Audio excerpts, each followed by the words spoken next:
ನಮಸ್ಕಾರಗಳು, ಸ್ವಾಗತ ಸುಸ್ವಾಗತ. ನಾನು ನಿಮ್ಮ ಪ್ರೀತಿಯ ಉದ್ಯಾನ ನಗರಿಯ ಹುಡುಗಿ ದೀಪಿಕಾ. ಉದ್ಯಾನ ನಗರಿ ಅಂದ್ರೆ ಏನು ಅಂತ ಯೋಚಿಸ್ತಾ ಇದ್ದೀರಾ? ನಮ್ ಗಾರ್ಡನ್ ಸಿಟಿ ಬೆಂಗಳೂರು. ಮೊದಲಿಗೆ ನನಗೊಂದು ಖುಷಿಯಾದ ವಿಚಾರನ ನಿಮ್ಮ ಹತ್ರ ಹಂಚ್ಕೋಬೇಕು ಅಂತ ಬಂದಿದ್ದೀನಿ. ಇಲ್ಲಿ ನನ್ನ ಪರಿಚಯ ಅಂತೂ ನಿಮ್ಗೆ ಆಗಿದೆ ಅಂತ ಭಾವಿಸ್ತಾ ನನ್ನ ಖುಷಿಯಾದ ವಿಚಾರ ಹಂಚ್ಕೋಬೇಕಾಗಿರೋದು ಏನು ಎಲ್ಲ ತಿಳ್ಕೊಬೇಕಾ? ಮೊದಲಿಗೆ ಎಲ್ಲರಿಗೂ ಸ್ವತಂತ್ರ ದಿನಾಚರಣೆಯ ಹಬ್ಬದ ಶುಭಾಶಯಗಳು. ಸ್ವತಂತ್ರ ದಿನಾಚರಣೆ ಅಂದ್ರೆ ಇದು ನಮ್ಮ ನಾಡ ಹಬ್ಬ, ಪ್ರತಿಯೊಂದು ಮನೆಯ ಹಬ್ಬ.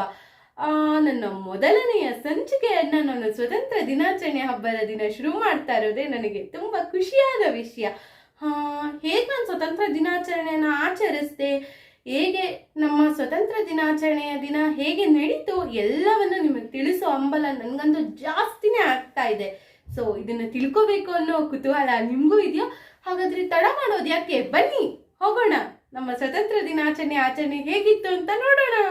ಇನ್ನು 2 ನಿಮಿಷದಲ್ಲಿ ಆಚರಣೆ ಜಾಗದಲ್ಲಿ ಇರ್ತೀವಿ. ಕೆಲವೊಂದು ಕಾರಣಾಂತರಗಳಿಂದ ಧ್ವಜಾರೋಹಣ ಸಮಯದಲ್ಲಿ ನಾನು ಅಲ್ಲಿರ್ಲಿಕ್ಕೆ ಆಗಲಿಲ್ಲ. ನಾನು ಹೋಗೋ ಅಷ್ಟರಲ್ಲಿ ಆಲ್ರೆಡಿ ಧ್ವಜಾರೋಹಣ ನಡೆದೋಗಿತ್ತು. ಬಟ್ ಆದರೂ ಮುಂದಿನ ಕಾರ್ಯಕ್ರಮಗಳನ್ನ ಮಿಸ್ ಮಾಡ್ಕೊಳ್ಳೋಕ್ಕೆ ನನಗಂತೂ ಇಷ್ಟ ಇರಲಿಲ್ಲ. ಸೊ ನೋಡೋಣ.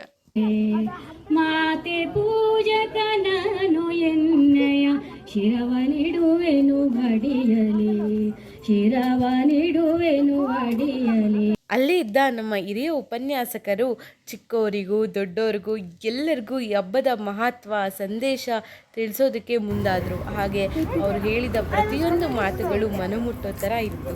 ನಮಗೆ ಸ್ವಾತಂತ್ರ್ಯ ಬಂದ ದಿನಾಂಕ ಗೊತ್ತು, 1947 ಆಗಸ್ಟ್ 15. ಅವತ್ತು ಯಾವ ವಾರ, ಸೋಮವಾರ ಭಾನುವಾರ, ಒಳ ದಿನಕ್ಕೆ ಗೊತ್ತಿಲ್ಲ. ಅಲ್ಲೇ ಇದ್ದಂಥ ಪುಟ್ಟ ಹುಡುಗಿ ತನ್ನ ಸಂಗೀತದ ಮೂಲಕ ಎಲ್ಲರಿಗೂ ತನ್ನ ದೇಶಭಕ್ತಿಯ ಪರಿಚಯ ಮಾಡಿಸಿದ್ರು. ಪುಣ್ಯ ಭೂಮಿಯು ಭಾರತ, ಮಾನವೀಯತೆಯೊಡನೆ ಮೆರೆದ ನಾಗರಿಕರ ಭಾರತ. ಮಕ್ಕಳನ್ನು ಕೂಡ ಲವಲವಿಕೆಯಿಂದ ಇಡಬೇಕು ಅಂತ ನಮ್ಮ ಕಮಿಟಿಯವರು ಮಕ್ಕಳಿಗೆ ರಸಪ್ರಶ್ನೆ ಸ್ಪರ್ಧೆಯನ್ನು ಏರ್ಪಡಿಸಿದ್ರು.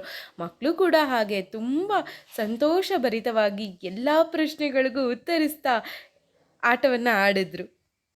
ಹಾಗೆ ನಮ್ಮ ಹಿರಿಯ ಉಪನ್ಯಾಸಕರು ನಡುವೆ ಕನ್ನಡದ ಮಹತ್ವವನ್ನು ಕೂಡ ತಿಳಿಸಿದ್ರು. 365 ದಿನಗಳಲ್ಲೂ ಕನ್ನಡ ತಾಂಡವವಾಗಲಿ. ಹಾಗೆ ಈ ಕಾರ್ಯಕ್ರಮದ ನಂತರ ಎಲ್ರಿಗೂ ಸ್ವೀಟ್ನ ಹಂಚಿ ಎಲ್ಲರೂ ಸಂಭ್ರಮದಿಂದ ಈ ಹಬ್ಬವನ್ನು ಆಚರಿಸಿದ್ವಿ. ಅಲ್ಲಿದ್ದ ಒಂದು ಮಗುವಿನ ಆಟ ನೋಡಿ ನನಗೆ ತುಂಬಾ ಖುಷಿ ಆಯಿತು. ಆ ಮಗುವಿನ ಆಟ ಕೂಡ ಕ್ಯಾಪ್ಚರ್ ಮಾಡಿದೆ. ಫೋಟೋಸ್ ಅಂದರೆ ಯಾರಿಗೂ ಇಷ್ಟ ಇರೋಲ್ಲ, ಎಲ್ಲರಿಗೂ ಇಷ್ಟ. ನನಗೂ ಫೋಟೋಸ್ ಅಂದರೆ ಇಷ್ಟ. ಹಾಗಾಗಿ ಎಲ್ಲರೂ ಫೋಟೋಸ್ ತೆಗೆಸ್ಕೊಂಡ್ವಿ. ಅದರ ನಂತರ ಎಲ್ಲರೂ ಒಗ್ಗೂಡಿ ಒಂದೇ ಮನೆಯವ್ರ ಥರ ಈ ಹಬ್ಬವನ್ನು ಆಚರಿಸಿದ್ದು ನನ್ನ ಮನಸ್ಸಿಗೆ ತುಂಬಾ ಸಂತೋಷ ಕೊಡ್ತು. ಹಾಗೆ ಇದು ನನ್ನ ನೆನಪಿನಲ್ಲಿ ಇಟ್ಟುಕೊಳ್ಳುವ ದಿನ ಕೂಡ ಆಯಿತು. ಇಲ್ಲಿಯವರೆಗೂ ನನ್ನ ವಿಡಿಯೋ ನೋಡಿದ ಎಲ್ಲ ನನ್ನ ವೀಕ್ಷಕರಿಗೆ ಧನ್ಯವಾದ ಹೇಳುತ್ತಾ, ಅಲ್ಲಿದ್ದವರಲ್ಲಿ ಯಾರ್ದಾದ್ರೂ ವಿಡಿಯೋ ನಾನು ಮಿಸ್ ಮಾಡಿದರೆ ದಯವಿಟ್ಟು ನನ್ನ ಕ್ಷಮಿಸಿ ಅಂತ ಹೇಳ್ತಾ ಮುಂದಿನ ವ್ಲಾಗಲ್ಲಿ ಸಿಗ್ತೀನಿ. ನಿಮ್ಮ ಪ್ರೀತಿಯ ಉದ್ಯಾನ ನಗರಿಯ ಹುಡುಗಿ ದೀಪಿಕಾ. ಧನ್ಯವಾದಗಳು.